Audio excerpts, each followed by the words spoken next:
अस्सलाम वालेकुम, हेलो, नमस्ते। हमारे सारे व्यूअर्स को वेलकम करते हैं।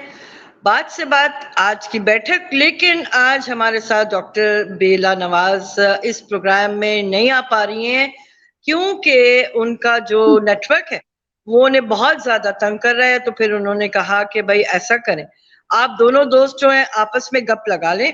अगर उनको नेटवर्क ने सपोर्ट किया तो may be she will be a part, but मैं और महेश दत्त हमारे साथ जो आपस की बातचीत होती है वो लेके आपके सामने हाजिर हैं जनाब। होता ये है, आप सोच रहे होंगे इतने दिनों से कहाँ गायब हो गए थे, लेकिन देखिए बात यह है कि सबकी अपनी अपनी मसरूफियत होती है, सबके अपने अपने कोई ना कोई काम चल रहे होते हैं। तो बात से बात करने के लिए भी आपको एक पॉजिटिव फ्रेम ऑफ माइंड चाहिए होता है, आपको कोई टॉपिक्स चाहिए होते हैं, आपको कोई ऐसी बात करनी होती है जो आपस में भी हम कंस्ट्रक्टिवली कर सके और हमारे व्यूअर्स का भी इंटरेस्ट हो। अच्छा व्यूअर्स, इससे पहले कि महेश से मैं गुफ्तगू शुरू करूं, आपसे रिक्वेस्ट है जनाब कि जिस तरह बाकी सारे यूट्यूब चैनल्स चलते हैं तो हमारे इस चैनल को भी सपोर्ट दीजिए। उसके लिए बड़ा आसान सा काम है, आपने सब्सक्राइब करना है चैनल को, उसके बाद आपने लाइक भी करना है और आपने फिर शेयर भी करना है, ताकि हमारी बात जो है वो सिर्फ हम 2-3 लोगों के दरमियान न रहे, आप तमाम लोगों तक आसानी से पहुंच सके। अच्छा जी महेश जी, कैसे हैं आप? बिल्कुल बढ़िया, अल्हम्दुलिल्लाह। आप बताएं। मैं तो बिल्कुल सेट हूँ, लेकिन होता क्या है महेश के आप कोई काम शुरू करने से पहले बड़े इंथुजियास्टिक होते हैं, राइट? हम्म। और उस हम्म। इंथुजियाज्म में आप प्लानिंग भी कर रहे होते हैं, बट कुछ सर्कमस्टेंसेस ऐसे हो जाते हैं जिसकी वजह से आपका मूड जो है ना गलत हो जाता है। अभी थोड़ी देर जैसे पहले ये आज। हुआ कि बिल्कुल। मेरे घर में जो मुलाजिम है, अच्छा वो हम्म। बच्चा वैसे तो बड़ा एफिशिएंट है, सही है, सब कुछ है, बट उसको बहुत ज्यादा रेपिटेशन की जरूरत पड़ती है। हम्म। आई बीइंग माई सेल्फ, मुझे बहुत हम्म। बोलना पसंद है, मुझे किसी हम्म। को इंस्ट्रक्शन देना बहुत पसंद नहीं है, but this is hmm. A constant battle which one has to fight. अच्छा मैंने राइट। एक और बात भी नोट की है, वो ये हम्म। महेश के हम बहुत दफा सिर्फ आए करते रहते। हम उस हम्म। आय से उस वक्त तक नहीं निकलते जब तक कोई दूसरा डंडा मार के ये बोले कि it's not you, it doesn't matter who are you.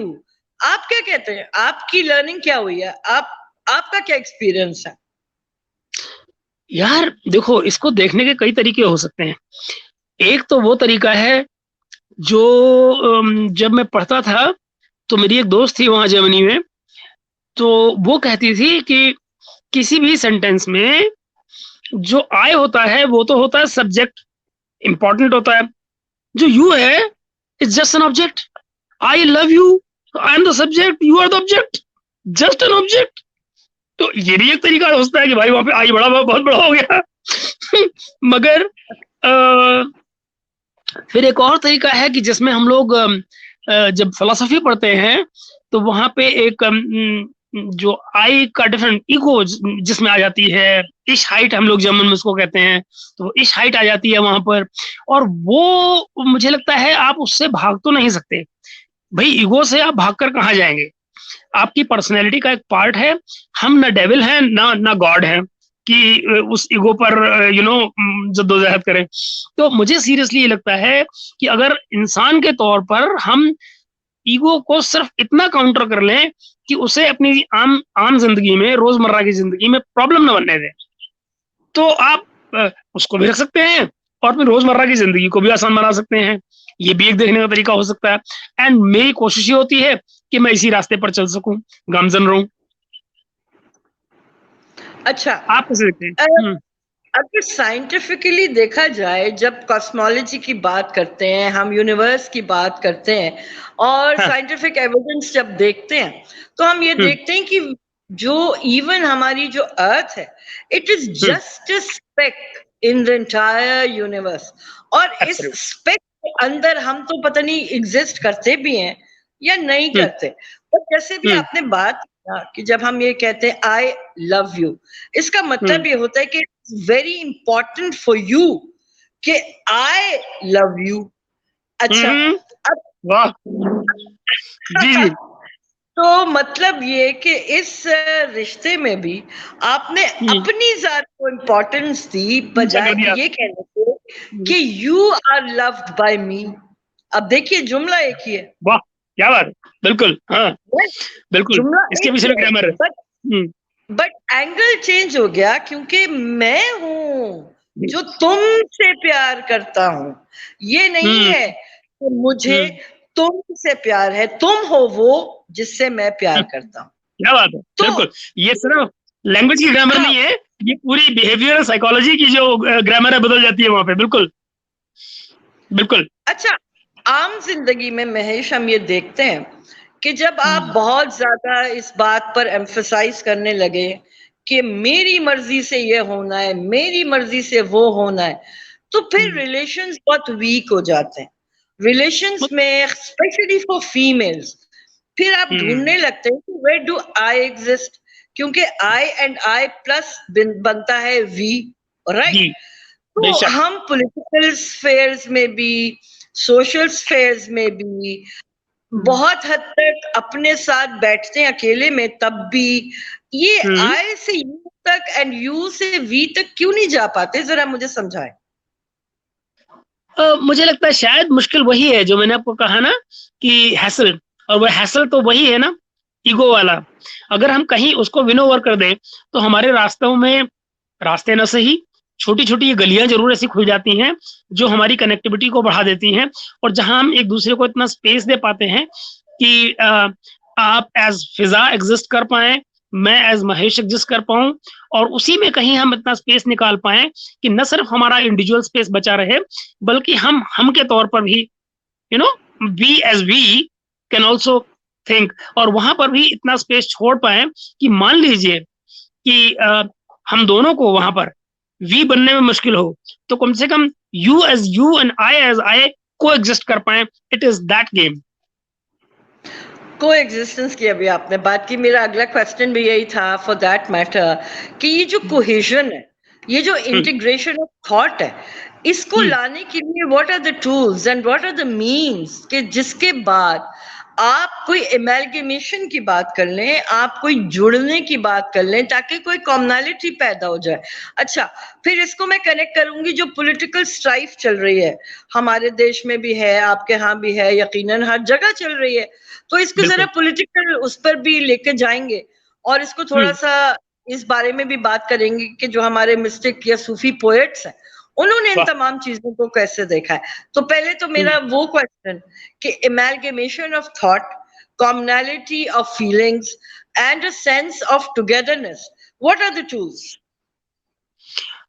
हाँ, कहना मुश्किल है मेरे लिए, क्योंकि मैंने शायद इस बारे में बहुत इस तरह से सोचा नहीं। मुझे जिंदगी जो है वो बड़ी एक पैटर्न में सीधे सीधे और बड़े आसान तरीकों से जीने की आदत रही है, क्योंकि वैसे ही लाइफ में इतनी मुश्किलें भी होती हैं कि तो मैं प्रोबेबली इसको बड़ी टेक्निकल टर्म्स में तो ना बता पाऊं, लेकिन मुझे फिर बार बार घूम फिर के बात यही लगती है कि अगर हम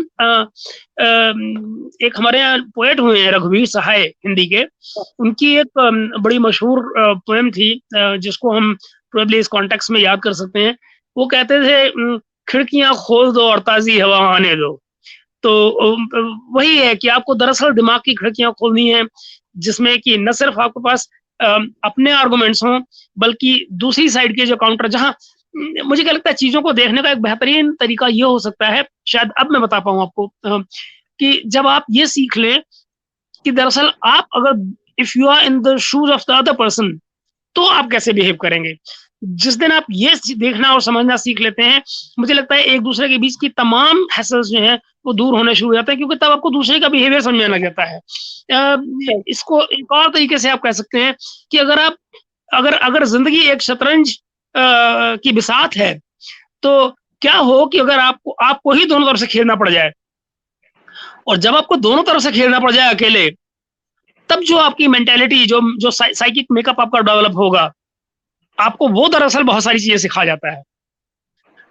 जब आप दरअसल आप अगर 10 मिनट भी खेलते हैं, तो जब आप व्हाइट का मूव करके ब्लैक वाले पर जा रहे होते हैं, तो दरअसल आप अपनी मूव को काउंटर नहीं कर रहे होते हैं, आप सोचते हैं मैं कैसे चीटिंग करूं कि अगली बार वहां से जाके मैं ऐसे कर दूं। और अगर आप ऐसा नहीं करते हैं तो 10 मिनट के अंदर आपका सिर फटने लग जाता है। क्योंकि दरअसल आप ही तो वहां से चाल चल कर आए होते हैं, आपको ही नहीं पता कि आप उसको काउंटर कैसे करना है, तो वेरी इट्स हाँ अच्छा। अब मैंने जो अगली बात की थी ना, coming back to political scenario, अभी हम देखिए for the past so many years हम खान साहब की ज्यादा बात करेंगे क्योंकि वो सेंट्रल पिवटल फोकस हुए हैं इस वक्त सारी पॉलिटिकल जो भी डेवलपमेंट है या ऑन ग्राउंड चीजें। अच्छा, नॉट बीइंग वेरी क्रिटिकल, लेकिन बात सारी वहीं आ जाती है कि भाई एक पर्सनली एक आदमी फील करता है कि उसने बहुत लंबा अरसा इन्वेस्ट किया किसी काम में, मतलब पॉलिटिक्स में, क्योंकि वैसे तो he was a cricketer, then वो राइट अपनी फिलैंथ्रोपी की तरफ आ गए, तो अब उनका ये है कि वो politically for the past so many years वो इस फील्ड में काम कर रहे। अच्छा, हम जब देख रहे थे कि वो बहुत ज्यादा आई ओरिएंटेड नहीं थे, तब तक उनको वो वाला ग्लैमर, वो वाली पॉपुलैरिटी, वो वाला राइज भी नहीं मिला। जब से उन्होंने ये बात करनी शुरू की है कि भाई I know what to do, मैं ये भी नहीं बताऊंगा कि मेरे जो मुख्तलिफ वो जो कहते रहते ना कि अभी आजकल जैसे लॉन्ग मार्च है, तो ही वुड से मैं बताऊंगा कि लॉन्ग मार्च की डेट्स क्या होंगी, मैं बताऊंगा कि गोल्स क्या अचीव करनी है। लेकिन इससे जो मुझे फीलिंग आ रही है कि अगर आप सिर्फ अपनी इंटेलेक्चुअल सुप्रीमेसी और ये सारे काम करते रहेंगे तो आप you will and up nowhere, इसलिए कि आपको आहिस्ता आहिस्ता डिफीट होनी शुरू हो जाती है। इसको कैसे एनालाइज करें? आपके यहाँ कोई ऐसे लीडर हैं या गुजरे जो सारा सेंटर ऑफ द डिस्कशन यही होता था कि I am the one who would be telling you what to do? Probably हाँ, मैं ये तो मुझे लगता है शायद बहुत सारे ऐसे होंगे, राइट फ्रॉम डेमोक्रेसी के नाम पर हम लोग जब दरअसल देखा जाए तो कंप्रोमाइजेस जब करते हैं जो, तो वो सारे क्यों होते हैं कंप्रोमाइजेस? इसीलिए होते हैं ना क्योंकि कोई एक दूसरा शख्स है जो जिसको आप काउंटर नहीं कर पा रहे हैं, उसकी डोमिनेंस को एक्सेप्ट कर रहे हैं और ये मानकर चल रहे हैं कि बिकॉज वो एक डेमोक्रेटिकली इलेक्टेड लीडर है जिसकी लीडरशिप के अंडर आप, जहां ये अंडर वाला शुरू हो जाता है, जहां प्रपोजिशन अंडर आप यूज करना शुरू कर देते हैं, वी आर अंडर हिम, बस वही मुझे लगता है कि ये सुपीरियरिटी की फीलिंग भी आप दूसरे को दे देते हैं और सब कुछ। आप बताएं, बड़ी बड़ी एक बार बताएं, चलिए हम आपके नजदीक से एग्जांपल ले लेते हैं, जैसे पीएमएलएन का ही एग्जांपल आप ले लें। इतने कदावर लोग हैं जो पीएमएलएन में बैठे हुए हैं, ये कोई तो सोच होगी ना जो ये तय करती है कि एक बेहद इनएक्सपीरियंस्ड आदमी जो कभी न जिंदगी में उसने कभी क्लर्क की नौकरी की न कुछ, अचानक आप उसको उठाकर मैं हमजा शरीफ की बात कर रहा हूँ, चीफ मिनिस्टर बना देते हैं। उसको कोई एक्सपीरियंस नहीं एडमिनिस्ट्रेशन का, उसको मुझे शायद पॉलिटिकल स्ट्रक्चर का भी नहीं मालूम कि उसको पॉलिटिकल स्ट्रक्चर भी पाकिस्तान का मालूम होगा या नहीं। और just because he is born in a family और in the family he is, और आप लीजिए ना, मतलब आपको क्या लगता है इस समय जो पॉलिटिक्स है तमाम पीएमएलएन की, क्या ये दरअसल यहीं पर खड़ी होती? लेट्स से अगर शहबाज शरीफ की जगह पर शाहिद खान अब्बासी साहब प्राइम मिनिस्टर होते, तो क्या उनको कहीं भागकर ये जाकर पूछना पड़ता कि भाई मैं इतने ऑफर आ रहे हैं किसको लगाऊं आर्मी चीफ? ये basically when you become subordinate, आपकी अपनी जो थिंकिंग है, जो खुली थिंकिंग है, जो इंडिविजुअल डिसीजन मेकिंग पावर्स हैं, आप कहीं ना कहीं इन वन वर्ड आप कंप्रोमाइज हो जाते हैं। जब आप अदालतों में जाकर सिर्फ इसलिए एक सर्टेन स्टैंड लेते हैं ताकि आपको जेल भेज दिया जाए और आपको बाहर रहते हुए कोई स्टैंड न लेना पड़े, that is when you are compromise. तो ये कंप्रोमाइजिंग एटीट्यूड हम जिंदगी में ले आते हैं ना, तब मामले फिर वो ना कोई रिलेशनशिप चल सकता है उस तरह से। आप ये देखें, चूंकि हम पॉलिटिकल बात कर रहे हैं, कोई स्टैंड नहीं है मरियम नवाज शरीफ का, कुछ भी नहीं है, मगर एक चीज जो उसने की है वो ये that she took the instructions all right, but उसने ब्रेवली सिचुएशन को फेस किया। She was humiliated but she faced it bravely. This is what चाचू कुड नॉट डू। सो अगर आप इस पर्सनैलिटी डिफरेंसेस को आप नोटिस करें यहाँ पर, तो आप पाएंगे कि somebody suddenly turns up taller for you. So if Shehbaz Sharif does some jalsa tomorrow and the same time Maryam does, who do you think will receive more people? Who will be more attractive? Yeah. it is because you have allowed yourself to be under somebody. Because आपका ना तो कोई bank है ना कुछ, ये मतलब ये पॉलिटिकल डायमेंशन हम लोग दे रहे हैं, लेकिन आप उसको आम जिंदगी में भी देख सकते हैं कि the moment you allow yourself to be, भाई साहब मैं नीचे हूं आप ऊपर हो, तो फिर वो आप डायरेक्ट ही लेते रहेंगे। आप कद्दावर नेता नहीं बन सकते, क्योंकि जो कद्दावर होगा उसका एक पॉइंट ऑफ व्यू होगा, उसने अपने दिमाग की खिड़कियों को खोला हुआ है और वो ताजी हवा आने दे रहा है। ताजी हवा is nothing but your logical thinking.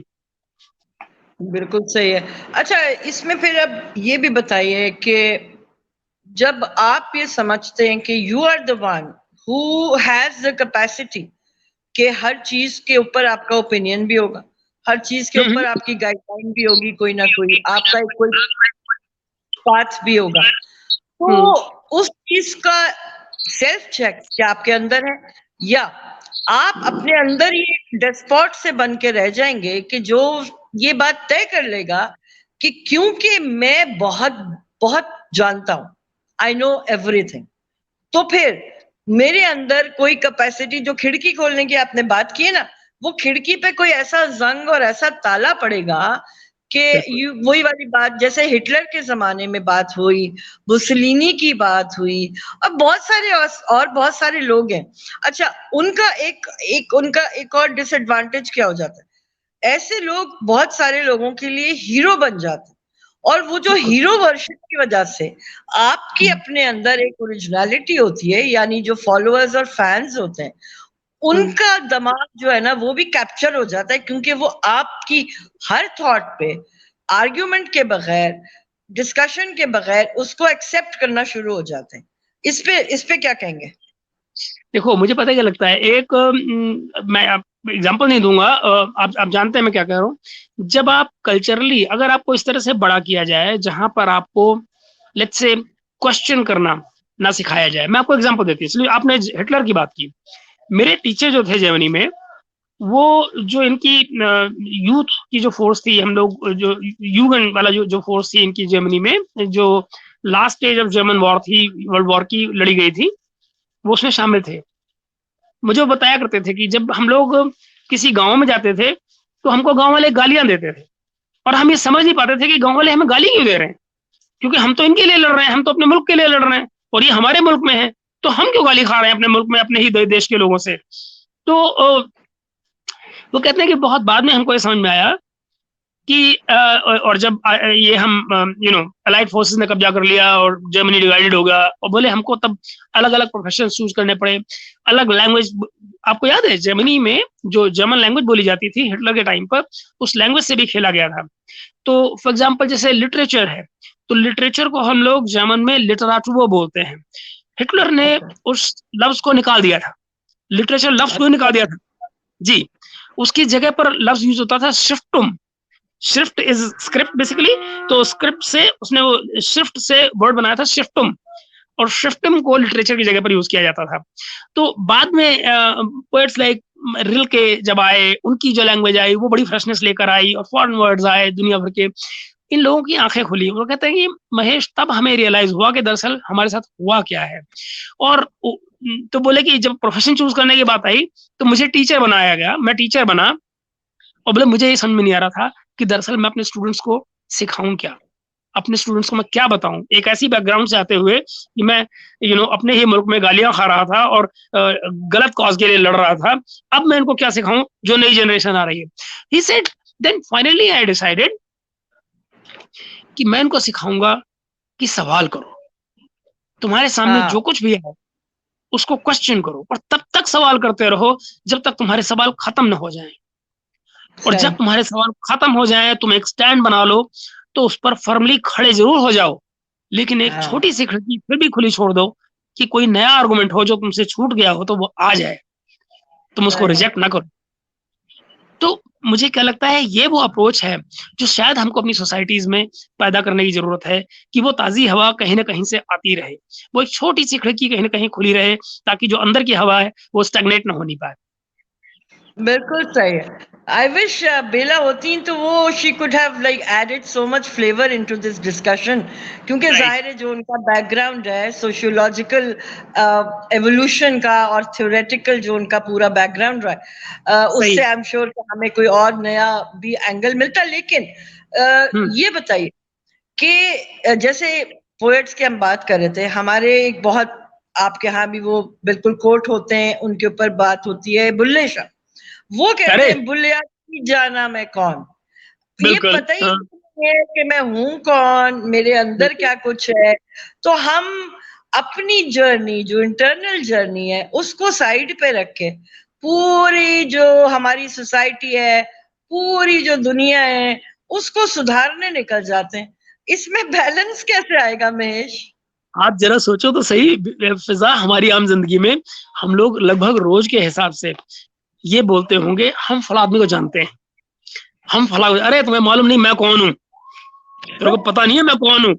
You know and then फलाँ आदमी, अरे! उसको तो मैं बड़ी अच्छी तरह जानता हूँ। तमाम उम्र निकल जाती है फ़िज़ा, तमाम उम्र निकल जाती है और हम खुद को नहीं जान पाते हैं और दावा करते हैं हम दूसरों को जानने का। अच्छा, तो फिर इसका मतलब ये बना, हमारी अब तक की डिस्कशन ये बता रही है कि hmm, I, you and we, hmm. Important बात तो फिर यही है कि it's just me, it's all about me. Is that the message that we want to give to the viewers? हाँ, शायद इससे बहुत दूर भी ना हो क्योंकि देखो me as me, you as you make the society. But सवाल ये है कि अगर हम इसमें सोसाइटल ग्रोथ की बात करें, तो मेरा फिर एक फंडा और है। उस दिन जब मैं बेला के स्टूडेंट से बात कर रहा था ऑनलाइन इनकी कराची में उनके स्टूडेंट से, तभी मैं बात कर रहा था। तमाम ग्रोथ फिज़ा, चाहे सोसाइटल हो या अदरवाइज़, इवन अ कॉर्पोरेशन बिना कलेक्टिव ग्रोथ के ग्रो ही नहीं हो सकती। हम जब ग्रोथ की बात करते हैं, तो हमें कलेक्टिव ही सोचना पड़ता है। उसका उसके अलावा मुझे नहीं लगता इंडिविजुअल ग्रोथ जो है, वो सोसाइटल ग्रोथ नहीं बनती है। हम एक हाँ, बिरला बना सकते हैं, हम एक टाटा बना सकते हैं, हम एक हाँ, मलिक रियाज बना सकते हैं, मगर सही, वो सोसाइटल ग्रोथ का रीज़न नहीं बन सकते हैं। सोसाइटल हाँ, ग्रोथ के लिए हमको कलेक्टिव ग्रो करना पड़ता है। एक अपने साथ जो एंड इसमें बहुत सारी चीज़ें जो है ना, वो जैसे for example there is something to be learned about the Tata group that we have. ये लोग क्या करते हैं कि जब कहीं पर प्लांट लगाने जाते हैं, तो उससे 1 साल पहले इनकी टीम्स वहाँ पहुँच जाती हैं और वो वहाँ की सोसाइटीज़ पर काम करना शुरू करती हैं, कि वहाँ की हुँ, सोसाइटी पर हम उस 1 डेढ़ साल में पहले क्या कंट्रीब्यूट कर सकते हैं, ताकि जो वहाँ की जनता है उसका स्टैंडर्ड ऊपर है और हम अपनी मैन पावर को यहीं से निकाल पाएँ। सो सोसाइटल ग्रोथ तब होती है जब आप कलेक्टिवली ग्रो करना शुरू करते हैं, कलेक्टिवली सोचना शुरू करते हैं, क्योंकि तब आपका एक कॉज़ होता है। Okay, what are you working for? Okay. अच्छा, अब चूँकि हम थोड़ा-सा टुवर्ड्स द एंड मूव कर रहे हैं, तो मुझे लगता हुँ, ये है महेश, जो आपने कलेक्टिविज़्म की बात की, हम देखते हैं कि हमारी सोसाइटीज़ में फीमेल इंक्लूज़न जो है ना, वो मिनिमाइज़ हो गई है। मुझे लगता है, I might be wrong, I do not have a comparison between India and Pakistan in that sense. लेकिन ओवरऑल जो फीलिंग आती है, इतनी बड़ी एक आबादी है ऑब्वियसली, इतना बड़ा एक सोसाइटी का पार्ट है। जितनी इफेक्टिवली इंक्लूजन होनी चाहिए थी, प्रोग्रेस होनी चाहिए थी, पॉलिटिकल सिनेरियो में नए लोग आने चाहिए थे, वो बिल्कुल। चीजें मिस होती जा रही हैं। और यहाँ पे मैं ये बात करना चाहूंगी कि girl child education, it is such an important thing. और थोड़ा सा फीलर छोड़ती हूँ, फॉर द पास्ट थोड़े सेवरल इयर्स हमारी हमारी अपनी फैमिली में ऐसी बड़ी एग्जाम्पल सामने आई हैं, जिन्होंने बड़ी अच्छी अचीवमेंट्स की हैं। वो बात हम कर रहे थे ना डॉक्टरेट लेने की और डॉक्टरेट हो जाने की, तो मेरा हुँ, ख्याल है हुँ, अल्टीमेट, अगर कोई स्टूडेंट है तो उसके लिए अल्टीमेट अचीवमेंट यही होता है कि वो अपनी हुँ, एकेडमिक को इम्प्रूव करता चला जाए। But hmm, having said that, हम, अगर मैं अपनी फैमिली की बात करूं महेश, तो हमारी फैमिली में this is the third generation of females who hmm, have hmm. been educated, and not wow! only educated but high end achievers। अब उससे क्या हुआ? उससे हुँ, ये हुआ कि जो पूरी आपकी फैमिली की कम्युनिटी थी, उसमें लड़के, लड़कियां, hmm, they are hmm, equally progressive. They are equally liberated, they are equally empowered. तो फिर इस पे भी जरा बैठ के बात करेंगे कि एक नस्ल अगर एजुकेट हो जाती है तो उसका फायदा कितना ज्यादा होता है। और वो यही वाली बात जो अभी आप कर रहे थे ना कि आई यू एंड वी, मेरा ख्याल है वो collectivism is easier to achieve rather than के 2-4 एग्जांपल्स हों और वो आइसोलेशन में हो। व्हाट डू यू से? बहुत खूबसूरत बात आपने कही। और जब इंक्लूजन की आप बात करते हैं ना, देखें ना, जब फीमेल इंक्लूजन की आप बात करते हैं, मुझे मुझे कहने में कोई शर्म नहीं कि हमारे यहाँ अभी वो हालात नहीं आए हैं कि मैं विद प्राउड ये कह सकूं कि हमारे यहाँ फीमेल्स को उतना इंक्लूड कर लिया गया है जितना होना चाहिए। अगर वो मेरी सोसाइटी की 50% इन टर्म्स ऑफ नंबर हैं, तो क्या वो 50% उस तरह से तमाम पोस्ट में रिफ्लेक्ट करती हैं? मुझे नहीं लगता। शायद उनको उस पर अभी और काम करने की जरूरत है। पाकिस्तान में जब मैं आया और वहां मैंने ऑब्जर्व किया, फॉर एग्जाम्पल आप ये देखें, आपकी पाकिस्तान की जो तमाम मेडिकल फ्रेटर्निटी है, जो मेडिकल सीट्स होती हैं मेडिकल कॉलेजेस की, उसकी 70% फीमेल्स लेकर जाती हैं। और आप ये देखिए कि मेडिकल फ्रेटर्निटी जो है उसमें ये नंबर कहीं रिफ्लेक्ट नहीं करता है।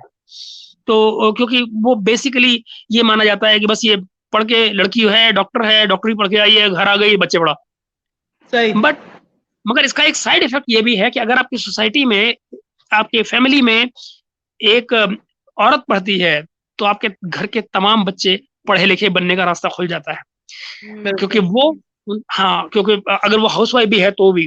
तो ये भी एक सच्चाई है कि जो जिसको हम कहते हैं ना, जैसे एक टीचर है, वो मल्टीप्लायर होता है कि वो, उसको जो नॉलेज है, उसके नॉलेज से वो जो जिन बच्चों को नॉलेज दे रहा है, वो उतनी सारी नॉलेज उतने सारे बच्चों में एक साथ बढ़ गई, यानी कि उस टीचर की नॉलेज उतनी टाइम मल्टीप्लाई हो गई और वो बाहर चली गई।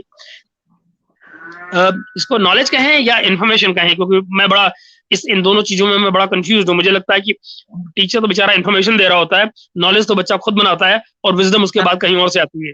तो ये इन चीजों को हमें कहीं ना कहीं डिफरेंशिएट करना चाहिए। तो ये वो चीजें हैं जो मुझे लगता है कि थोड़ी सी मुझे टीडियस लग रही है कि हम लोगों ने नहीं किया है इन पे काम अभी, और हम दोनों ही सोसाइटीज को इस पर बहुत सारा काम करने की जरूरत है। एक बड़ा छोटा सा मॉडल जो हमको अपने आसपास देखना चाहिए वो प्रोबेबली श्रीलंका है एजुकेशन के टर्म्स में, यानी, या even in Bangladesh for example, उन्होंने जिस तरह से औरतों को कम से कम इन वर्क एटमॉस्फेयर जिस तरह अडेप्ट किया है, वो is something we should learn from each other and basically adopt in our societies. बिल्कुल सही। और इसमें फिर जब डॉक्टर बेला होंगी तो जाहिर है उनके साथ ही करेंगे, because she has vast experience जहां उन्होंने एडवोकेसी भी की हुई है and now she is a part of the educational system.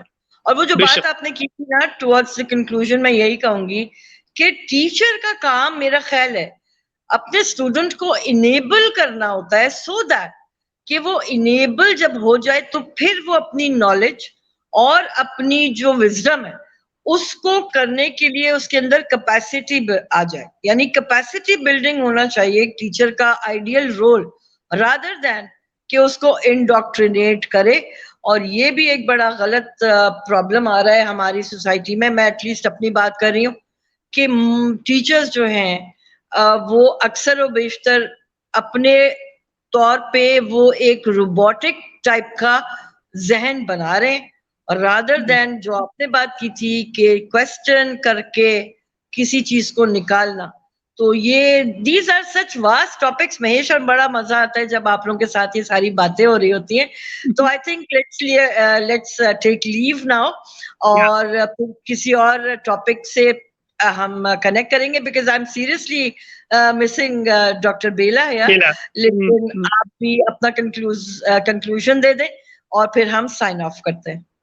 मुझे सीरियसली ये लगता है फिजा की, आपने कहा विजडम, मुझे नहीं लगता कोई किसी को विजडम दे सकता है। One of the reasons I never went to into teaching witching because it never fascinated me, because मुझे लगा कि मेरे पास देने के लिए कुछ है ही नहीं। मुझे हमेशा ये लगा कि मुझे नॉलेज जरूर अच्छी लगती थी, मुझे लगता था कि मैं और सीखूं लोगों से, लेकिन एक ऐसी स्टेज आती है जब आप किसी से कुछ सीख रहे होते हैं और फिर आपको ये भी लगता है, आई एम सॉरी इफ मैं अपनी जिंदगी में किसी लोगों का दिल दुखा रहा हूँ ऐसा बोल के, जब आपको ये लगता है कि यार इस शख्स के पास मुझे सिखाने या देने के लिए जितना कुछ था ये दे चुका और मुझे अब इससे आगे जाना चाहिए, तो आपको दरअसल डिस्पैशनेटली आगे जाना चाहिए, being thankful to this person और सोर्स, एंड बेसिकली आपको नेक्स्ट सोर्स पर जाकर, बिकॉज आप एक किताब पढ़ते हैं, तो बेला उस किताब को पढ़ने का फिजा कोई फायदा ना हुआ अगर हाँ, आपने उसको कुछ बिल्टअप ना किया।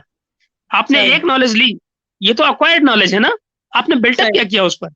अगर आपने हाँ, अपने उस पर कोई डेवलप ना किया अपने थॉट्स को, तो फिर उसका क्या बना? विजडम, मुझे लगता है विजडम को देने के लिए हमारे पास टूल्स ही नहीं है। आप देखो ना, विजडम तो डेवलप होती है ना, वो तो आपकी इंटरनल चीज है।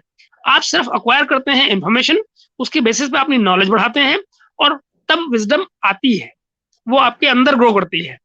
आप वाइज, हमारे बुजुर्ग तमाम जिंदगी जी लेते हैं, किसी एक क्लास में नहीं गए होते, और हमको ऐसी बातें सिखा जाते हैं जो हम,